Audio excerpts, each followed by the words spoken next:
all African American, and we're trying to figure out why did these 5 cops do what they did. I'm going to give you the names and going to let you have it, okay? You have Tadarius Bean, Demetrius Haley, Emmett Martin III, Desmond Mills Jr., and then Justin Smith. So Byron, what are your thoughts on this? It's a real crazy chain of events. It's to me, and I don't know if I've seen some on social media, but I don't know. But it just seems like it's something more to that situation. To see all 4 of them just going wailing in on the brother. I mean, and to me personally, it was, I mean, this is beyond Rodney King, because the brother died. And it's just, at the same time where it's like we make, 2 steps forward to make 3 steps back. We've spent, the past 5 years trying to bring awareness to the death of unarmed Black men. And then you've got 4 Black officers that do this. And it just, like I said, it just looks crazy because I don't get it. Like I said, it looks personal. I work in law enforcement, and we've talked about it offline. There's situations where, a person will lose their head. But all 4 and just going in, it was brutal. I'll tell you that much. It was brutal to see. I didn't care to see it. I saw it one time and that was just by mistake. But I don't care to see something like that again. It's just, and to see what turns out of all this. I mean, the investigations are still young, but it's crazy. It's crazy to see.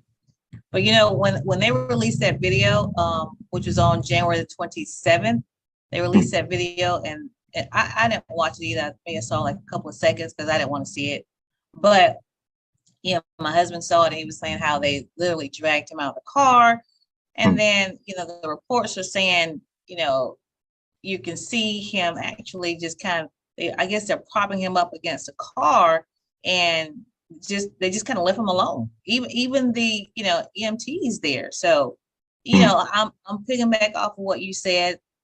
I've had this conversation before. I've seen little tidbits, social media rumors are going around. So I don't know if they're valid or not, but, it kind of follows the thought process of, this was personal. Now, there were some rumors, regarding one of the officers may have had, some type of, I should say something in common with Tyree. And so maybe that was the spark of why this was taking place. So didn't they have a name for that squad? Was it called Scorpion or something like that? Yeah, something like Scorpion. Yeah. So, and that's another part to it. It kind of makes you wonder, like, it didn't seem like they had any senior, leadership within that group, because anybody, that's done things like been in law enforcement for a while, they can, they went through those type of moments. At the same time, it's like with, they still, whatever, they still hot, they upset, and they just leaving the man there.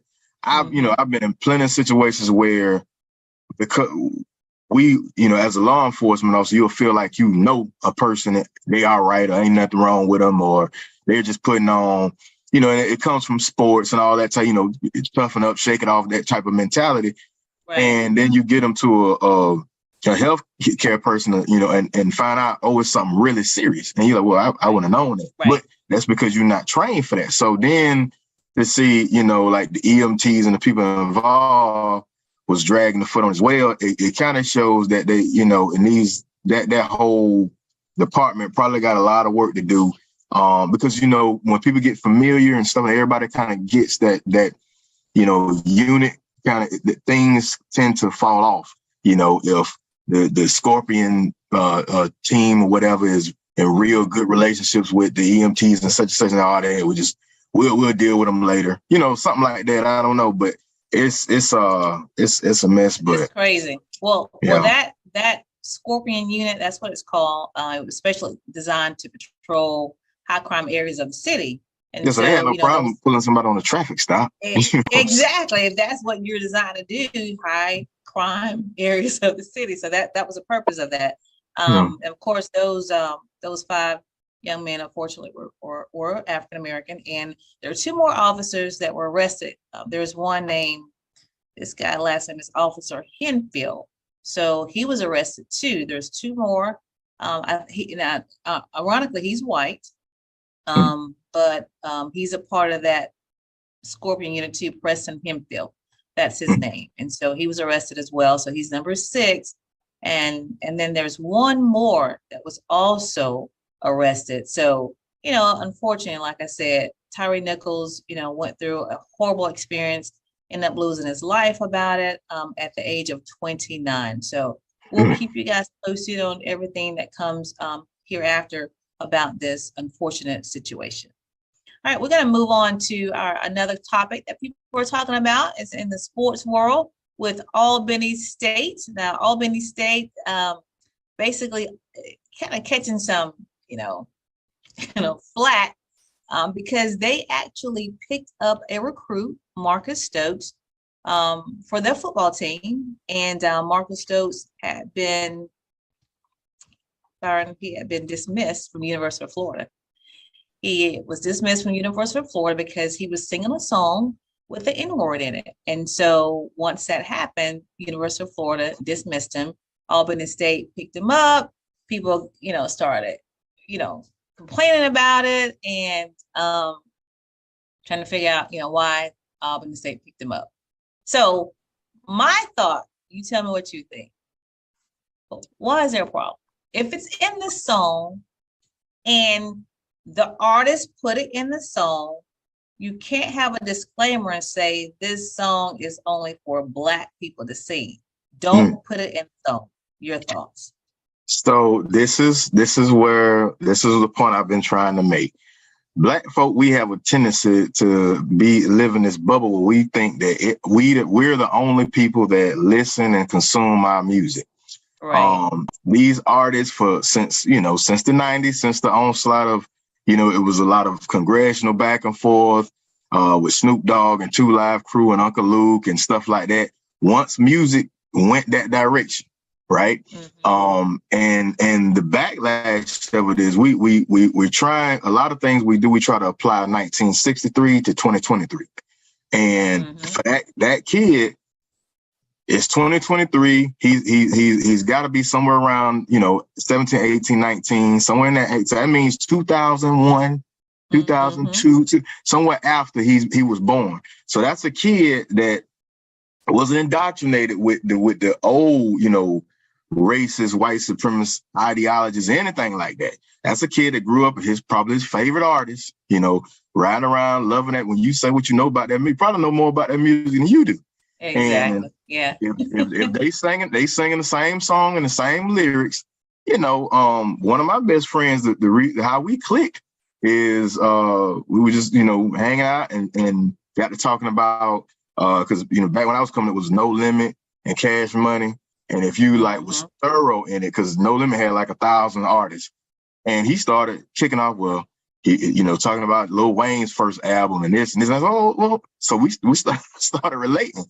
And that's all he listened to. And he's, he was 80s baby, So those are the nuances we gotta look at. These kids, they don't see things the way you see it. And if, they singing the music, we putting it out there. That used to be, how we talked and how, in certain spaces, we kept that inside. But integration, music, you can't, it's out there. Yeah. And so, I've had a situation, we was back home on a deployment and, Lil Jon and Eastside Boys was blasting on the radio. We happy to get home. As soon as it got to that one part, we all got quiet to see what our friend was. And then he said it was like, man, it's all right, man. We just messing with you, but because we get it, So I mean, you can't get mad, like you say. You can't. You can't get mad. I mean, if it's in the song, man. Yeah, you can't live like that. You have one rules. They don't. We don't want that to happen to us. So my thing is, like I said, he was dismissed from, Florida. He's a 4-star recruit quarterback. That's what he is, Marcus Stokes. So dismissed from Florida for singing, not using it derogatorily towards anybody, but singing the song that somebody put that N-word in the lyrics. So you have to go back to the source. Why is it in the lyrics if you don't want nobody to sing it? So, okay, secondly, then he gets picked up by Albany State and all the HBCU, and people get upset and they rescind his offer. I'm like, well, it's crazy. Now he has been also offered by Alabama A&M, another HBCU. So there's another offer. So my thing is, don't hold that young man, hostage for singing a song when it's in the lyrics, because you go back to the artist, go back to the rapper or whoever wrote the song and say, go back to him. Don't put it in the lyrics. Why are you putting derogatory, wording in your lyrics when you're going to get mad at somebody for singing it? Yeah, I mean, because they say for a lot worse on the song, so that's the only part. I mean, and I like I say, it's just kids these days don't see it the way we see it, and you gotta. Here's another part. If he's that age, I'm under the kind of the belief system that a kid, when it comes to being kind of politically conscious of like who the president is, I put it somewhere around about, third, fourth grade. That's kind of where I started to kind of get conscious of who the president is and stuff like that. So you look at somebody like that once they became, third, fourth grade, and they started really noticing who the president is, throughout from fourth grade, his entire time in school till he graduated was a black president. So you understand, like that concept of how we see black and red and how they would see it's different, and it's hip hop is the most popular thing out there now. I've been at 2 cheer competitions with my daughter and predominantly white kids, and the music sounds just like a cookout. It sounds like the wobble, all them songs, and you like, okay, so you can't, and that's cool. But my point is, like I said, don't have double standards. Don't put it in the lyrics. You don't want what you put out there, and you can't dictate, like, you want your culture to be celebrated and want it to be, but if you put out the negative stuff gonna get picked up too. So across the board, everybody's gonna sing it. So but Albany State, new coach, he's a new coach, Quinn Gray. He's the one that issued the apology. He's the one that rescinded the offer from Marcus Stokes, and now Marcus Stokes is looking at another offer from Alabama A&M, which is also an HBCU. So just leave it alone. I mean, don't fault the kid for singing a song. That's all I'm saying. Bottom line, right? All right, let's move on. That's the bottom line. All right, now speaking of college, we also want to talk about this hot topic of the AP African American chorus, which was pitched, and Governor Ron DeSantis of Florida basically struck it down, and now they have revised it. So I'm going to let you tell me what's the difference from when they pitched it initially, and what did they remove? What did they take out? So initially it had parts in it regarding critical race theory, the queer experience and Black feminism, Black Lives Matter. And so what they did is they basically changed it where it's some of that's still in with reparations, topics like that, but it's in a more of a project format where, students will be able to write a debate or pick and choose, what topics they would hit on. Which for those that disagree, hey, that's fine. But the overall course, when you look through each, topic and everything, it's pretty good. I mean, but it's heavy now. It's very heavy. And understand that an AP course, you're talking about advanced placement. These are courses that kids that's dual enrolled, 15, 16, 17, and they take these courses that goes towards college credit when they do go to college. So this is not something that like everybody's gonna take. Right. But at the same time, it is, like I say, it's pretty heavy. It goes in depth in a lot of stuff. Now, my quarrel with it is it doesn't have anything in there regarding Florida's Emancipation Day. So, that's my thing. When they do talk about it, they talk about 1865, but it jumps right to Juneteenth, pictures, examples of, Juneteenth festivals and celebrations, and, you know, Texas, Philadelphia, etc., but nothing. And this is a Florida AP course, but it looks like it's like a generalized course that they put in, you know, to each state. Right. There's not anything about Harry T. Moore in there. There's nothing about, you know, even our own T. Thomas Fortune, you know, some specific stuff that was big and monumental in American history. Yeah, regarding African American. We don't have to have little stuff in there, but the big stuff is not even in there. And that's a big thing going around with the state. So, you know, and my pet peeve with it all is I'm a big proponent of handling things at the lowest level possible. The K through 12, you know, most of our students, most of our, you know, citizens aren't going to go to college. You know, something that needs to be embedded in the brain housing group from just as knowing who the first president is or knowing the Pledge of Allegiance. That's what needs to be, you know, that's what we should be tackling. But tackling in a way that we know it just as well as we know everything else. That's American history, you know. So let me ask you this. Let me ask you this, Byron. So, you know, I see it says, and you help me to understand this. It says Florida officials said the term intersectionality violated Florida standards according to a list of concerns published by DOE. It says intersectionality describes how different kinds of inequality based on gender, race, sex, gender identity, and class interacts with each other. It said that the term, which was first created in the 1980s by Columbia Law School professor Kimberly Crenshaw, which I guess initially first referred to the oppression of Black women. So my question is, why was that necessary for that to be taken out? I mean, I thought the whole purpose of, I should say purpose, one of the, I guess, points of pointing out what happened in African American history is the inequality. So why was that taken out? Do you know? I think the governor doesn't want anything tying into critical race theory and the conversation about it, any kind of gateway. So you don't want nobody, you don't want the accountability to be put on anybody? Is that what he wants? Here's the thing. And it looks like it's tying into, when you start getting into gender, it would tie into conversations about transgender and things like that. So I think I ain't putting no, you know, I'm not here to defend the governor or even try to speak for him, but I think that's where the stopping point is. Now, another thing to point out, the governor has stepped up the requirement for African American history to be taught in schools, as well as civics, as well as other topics. This is what gave me my lane. So, it's become political when you start talking about critical race theory and these topics. It's become political. Once it gets political, it's going to lose any feet behind it to really get to the root. Right now, I personally believe that discussions like this should be had.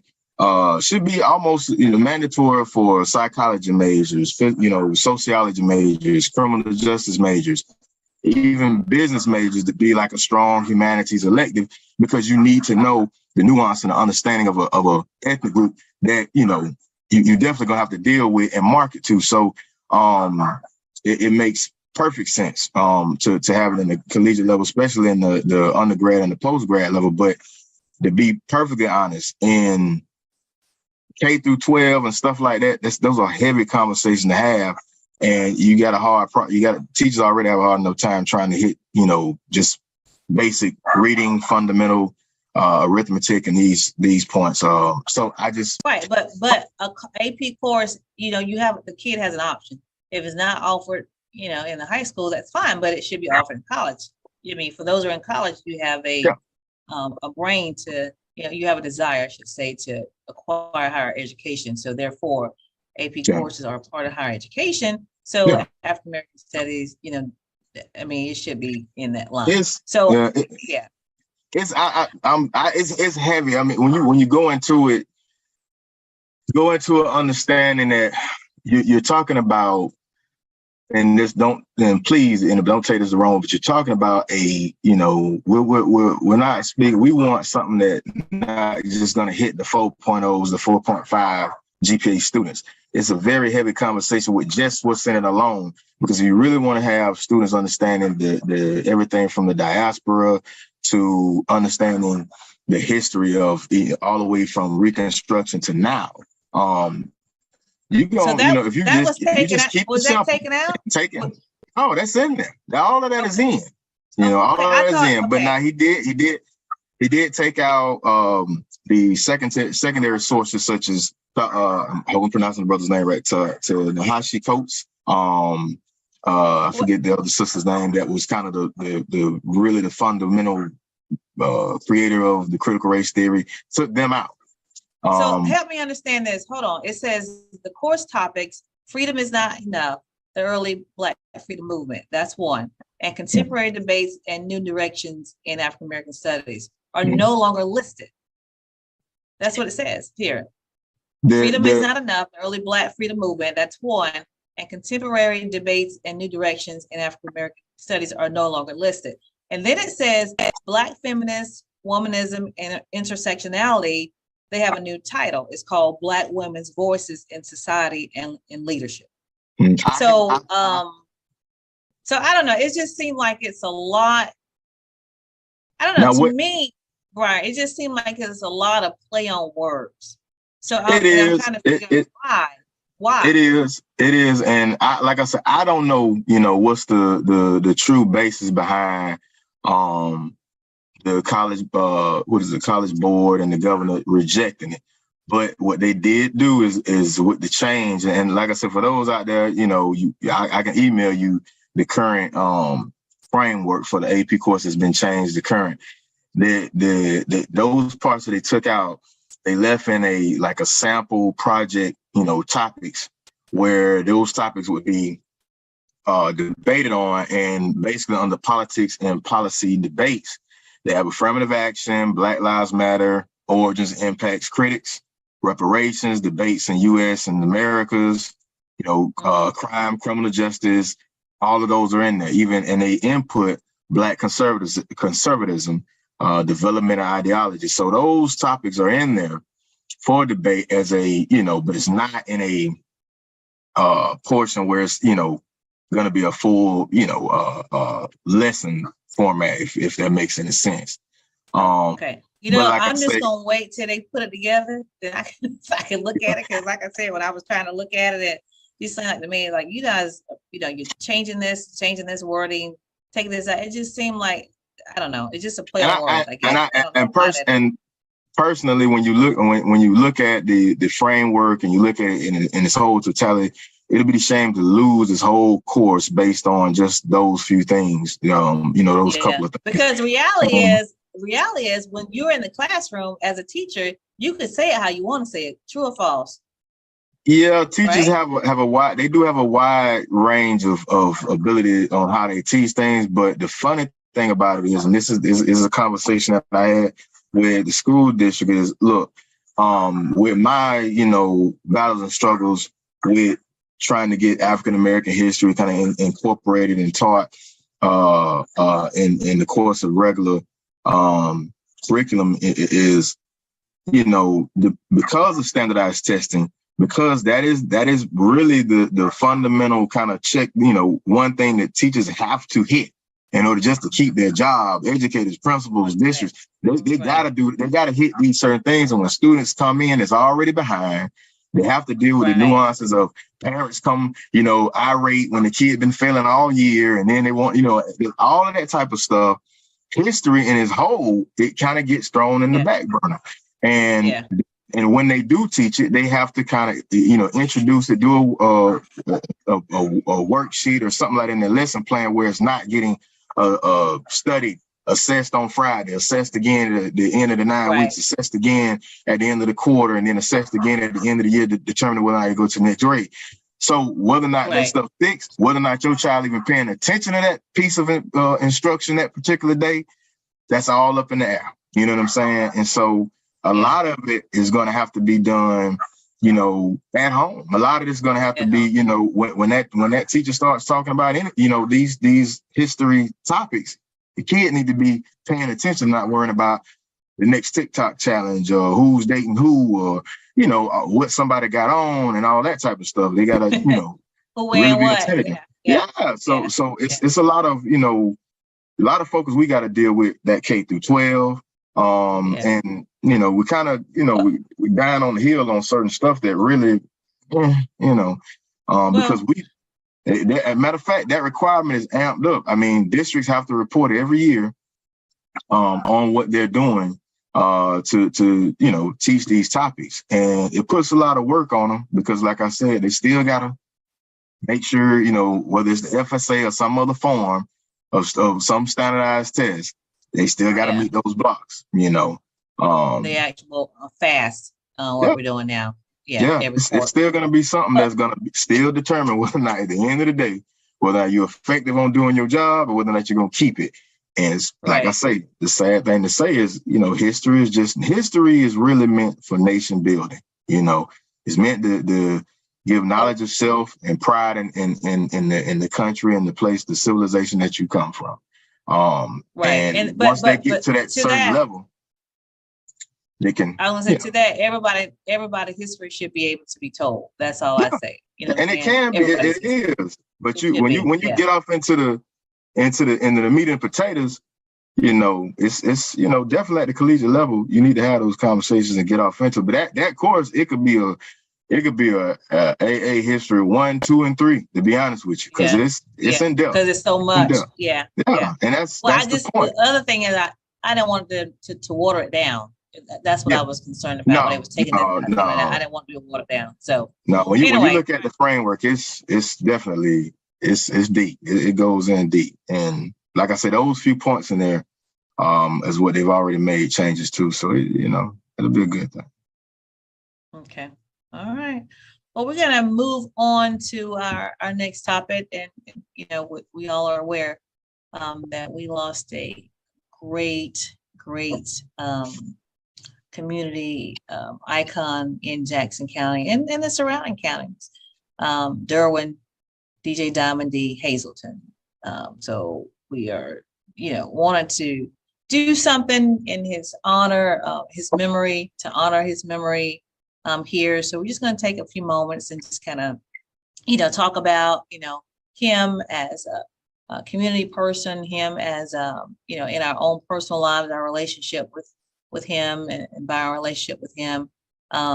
We are just so,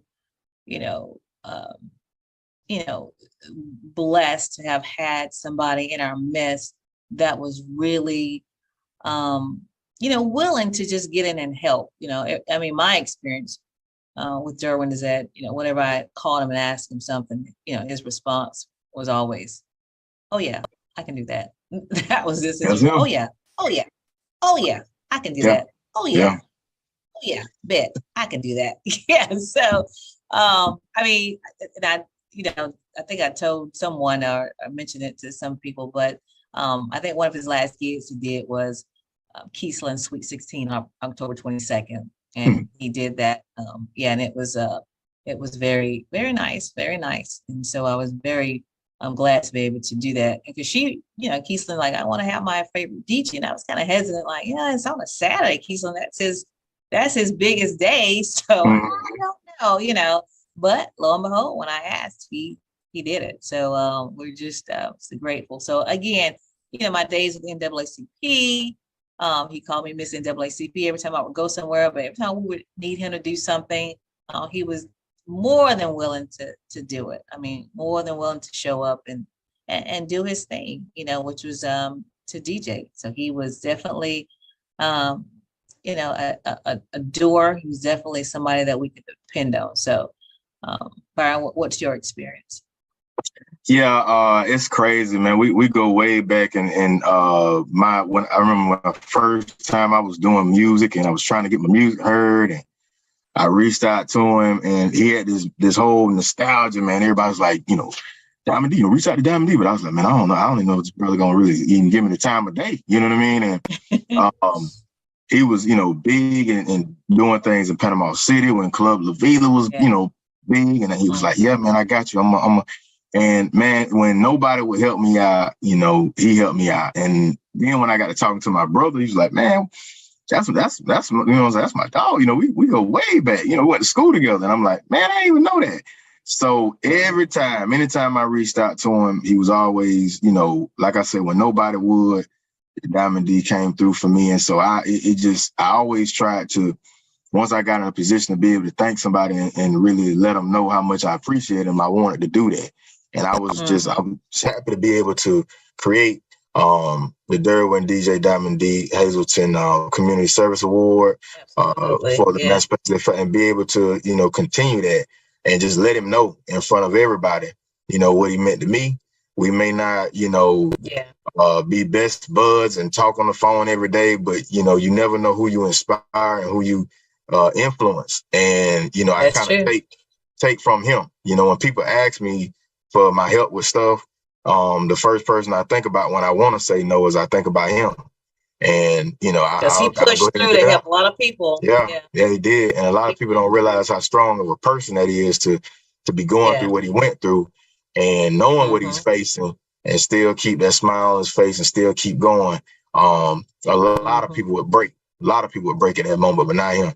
And I just, you know, I'm blessed. Like I said, I'm blessed to be able to have experienced and had that time with the brother and to be able to let him know firsthand, through nobody else but from my own words to him, you know, what he meant to me. And it was a blessing to have him, you know, and I'll see him soon, you know. Yeah. I just want to let everybody know, if you don't know, you know, he did pass on January 26th, and at the age of 54. He was a class of 1986, at Marion High School. I knew him, you know, from the band. You know, I was in the band at Cottondale. He was in the band at Marion High School. He played the tuba. He was a tuba player. So and I'm pretty sure Royce Reagan, you know, is very pleased, because that's where I think Diamond D really got his inspiration from as far as music. So, which is Royce Reagan was the actual band director at the time. So, but yeah, so I just know that with the tuba player back then. But you know, on the West End community, you know, he was the family oriented person. You know, he was the only child, but he was everybody's brother. So, you know, the West End community really loved him, and he loved the West End community back, and everybody else that he encountered, you know, along his journey as well. So we want to, you know, give the times that the funeral services are going to be next Friday, which is February the 9th. That is going to be at RCC, and that time is at 11 a.m. So that is next Friday, which is the 9th. That's the correct date, right? Yes. February the 9th? Yeah, yes. Okay. At RCC in Mariana, which is Rivertown Community Church, at 11 a.m. And there are going to be some viewings, and that will take place on Thursday, February the 8th, and that will take place at St. James AME. And there's going to be two. The first one is from 11 to 1, for those that can get out there midday for the viewing, just a viewing. And then the second one, if I'm not mistaken, is from 5 to 7 p.m. at St. James as well. So viewing is on that Thursday, February the 8th, and then the services for him is going to be on that Friday, February the 9th. So I want to give our heart. Thursday is the 9th and Friday is the 10th. Oh, I'm sorry. Okay, let me retract that. That's why I was like, okay, February the 9th is Thursday. I'm so sorry. That is the viewing, and then February the 10th is that Friday. That is his service. Okay. And so our heartfelt goes out to his wife and his children, and his mother and uncle, and, you know, all, you know, his close friend, May, our heart go out to you. We really appreciate, you know, the opportunity that you help him with, as far as relating to everybody else as well during his journey. So anything you want to say, Byron? Yeah, I just want to caveat on that to the family, to his wife, to his sister, and everybody. You know, I give my deepest condolences, but let's not, you know, forget. You know, Diamond D meant so much. Derwin meant so much to all of Jackson County. And let's continue his legacy. He's made one. He's definitely made a legacy and a model for a lot of people to follow. And if you could take anything from that, he's not gone. You know, just the way it just changes. So take that in stride, and man, I just, like I say, it's just a blessing. It's a blessing to be able to experience him, and let's make his home going something that is purposeful and meaningful, and that'll continue. Let's not forget him. Let's not do that. And let's not forget his family too. I know I've been told there are several events going on in his honor and his memory. You know, items are being sold. Mm-hmm. So just you know, be sure to look out for his family. Yeah, you know, make sure. As a result, you know. Mm-hmm. So yeah, just let's look out for his family. If you're, you know, hosting an event or having items being sold or whatever. So you know, he does have a young daughter as well. Mm-hmm. So you know, young daughters, I should say. One is extremely young. So let's just, you know, look out for them. Okay. All right. I think that's gonna wrap up our show. Byron, we want to dedicate this show to the one and only DJ Diamond D. And this is done in his memory. We're going to play some footage right now, and we're going to end the show with that. We all love Diamond D. So we'll hope to see you soon. I'll let you know we're going to tape again. But in the meantime, when you know the truth, you can speak the truth. And the light shines brighter when it shines for two.